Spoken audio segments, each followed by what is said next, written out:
What is going on, everybody, and welcome back to another episode of our Pittsburgh Pirates franchise here on MLB The Show 21. We are here on episode number 47 of this franchise so far here on our YouTube channel. So thank you guys so much for following us nearly through 50 episodes so far on the channel. This has been an absolute amazing journey, and I appreciate each and every one of you guys taking that journey. If you guys do enjoy today's video, be sure to leave a like, comment down below, and subscribe for more amazing content, because only you can make a difference for today's channel, so your support is always greatly appreciated. And with that being said, guys, let's get into today's games. We are going to be talking about the standings, jumping right into this one. You guys already have been looking at them. You will see in the American League, the New York Yankees are running away in the American League East. They are standing atop 21 games above above the Boston Red Sox. In the Central, the White Sox are at a close race. It is anyone's game. Even the Kansas City Royals making a run there, 3 games back. Cleveland is a half game back. Minnesota also half game away from the White Sox. The Angels also are running things very well in the American League West. That is going to be looking very good for them. They are 7 games up above Oakland, 13 games above Houston, and then the rest, the Mariners and the Rangers, not really competing for a spot right now, looking tough for them. As we make our way over to the National League side of things, the New York Mets, again, running away with the National League East. They are nearly 20 games above Atlanta, and then followed is the National League Central. That is our Central Division, and it has not really been our division, as the Cubs, as of late, are still standing tall, as they are in first place right now, 2.5 games above us and Milwaukee. We are both tied for that final spot in the National League wild card as well. We are making that race, and the pursuit is hoping to pursue even deeper in this one, as we are, like we said, 2.5 games back, trying to make a Buctober happen. Now moving on to the National League West, the Dodgers running away, starting to kind of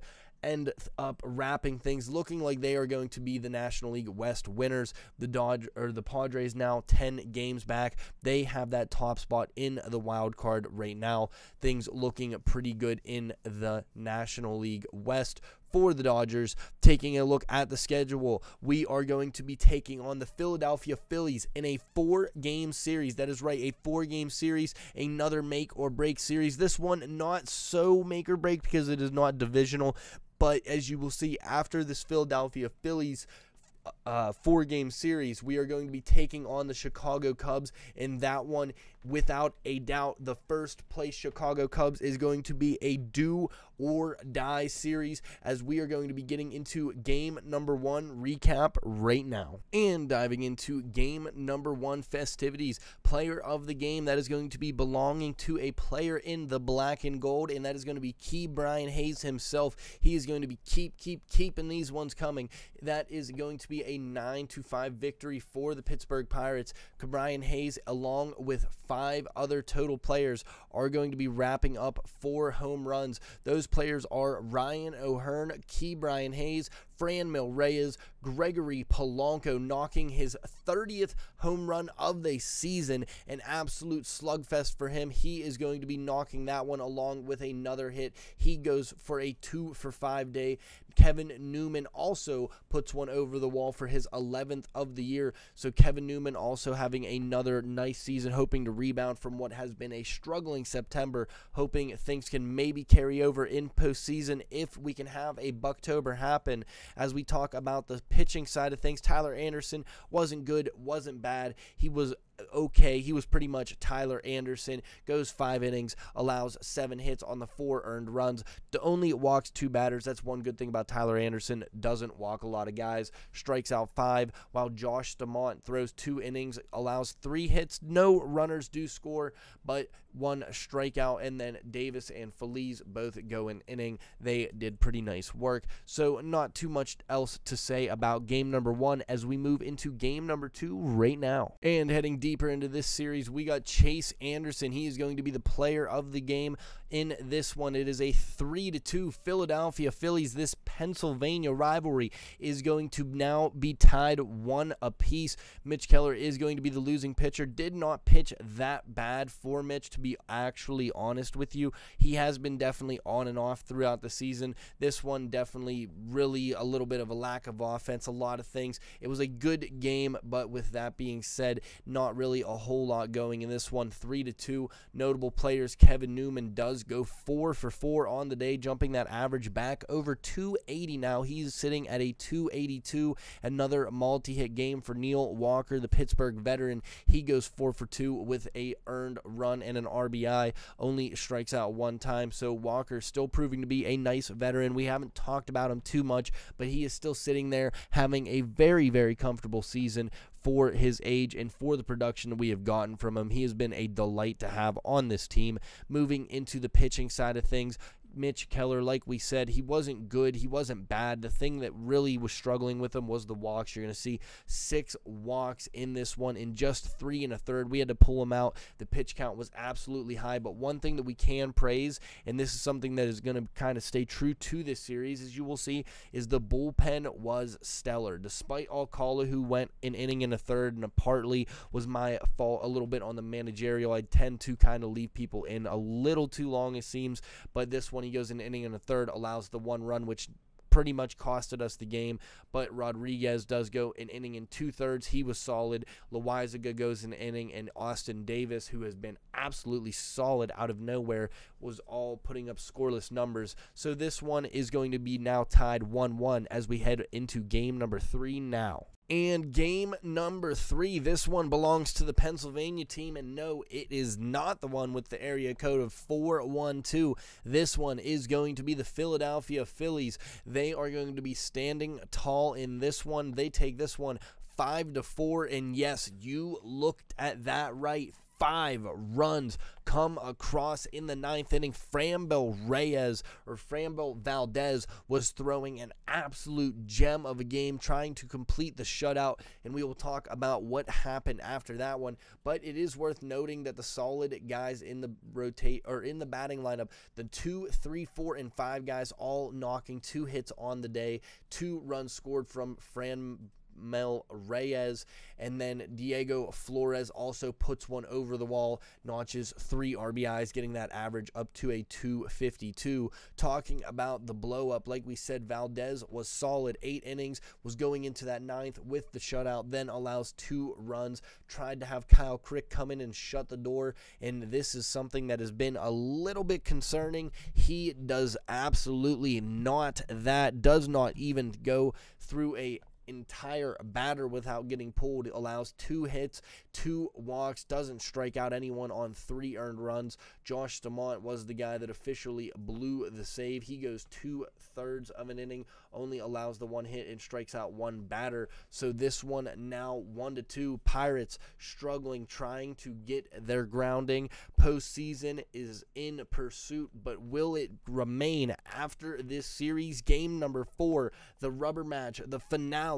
Here it is now. And officially wrapping things up here, we are going to be tying the series. This is a 2-1 victory. The bats were pretty much absolutely dead. A pure snooze fest of a game, but worth noting yet again, Franmil Reyes, the Franimal, is going to launch one over the wall. He is also going to be having a 2-hit day. He is pretty much all of the offense to talk about. Him and Brian Reynolds notched all of the hits for the day. 2 batters. We ended up walking away with a win, 2-1, only getting those 4 hits. The Phillies had 11 hits total, but only able to score 1 run. Really unfortunate for them. Fighting Phils there, 73 and 83, pretty much out of contention, but in contention to be trying to take us out.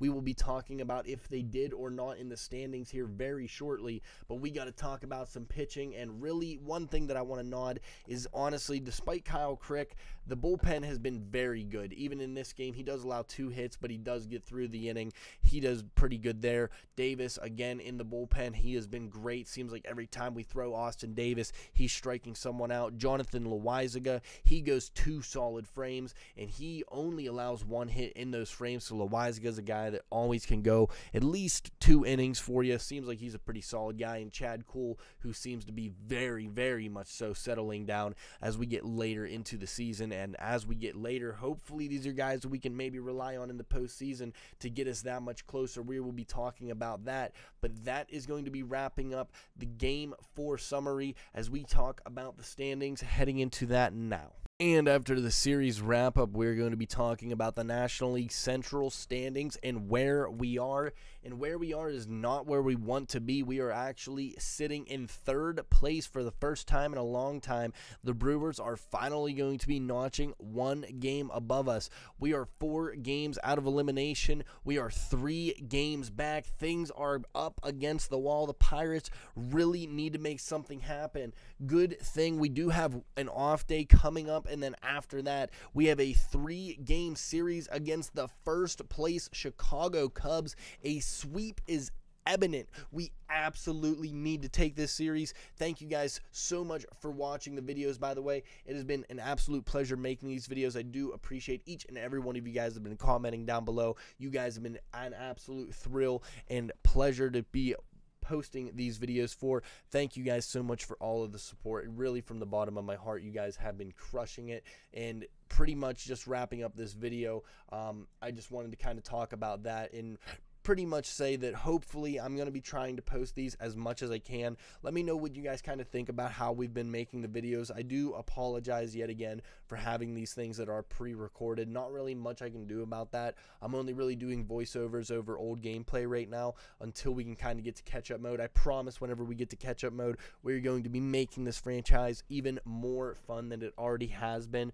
because we are going to be adding a lot more elements to it. We are going to be talking about the teams. We are going to be trying to keep this franchise for a long time, maybe even carry it over into future MLB The Shows. We have fantasy teams that are going to be coming up. We might do an MLB The Show fantasy draft franchise with a team, maybe allow you guys in the community. Let me know down below what team you guys think would be fun for that. If you guys are still sticking around for the rest of this video, again, I do appreciate it. Thank you guys so much for watching. If you guys do enjoy the video, be sure to leave a like, comment down below, and subscribe for more amazing content, because only you can make a difference for the channel. So your support is, as always, greatly appreciated. And with that being said, guys, I will see you all in the next one. Bye-bye.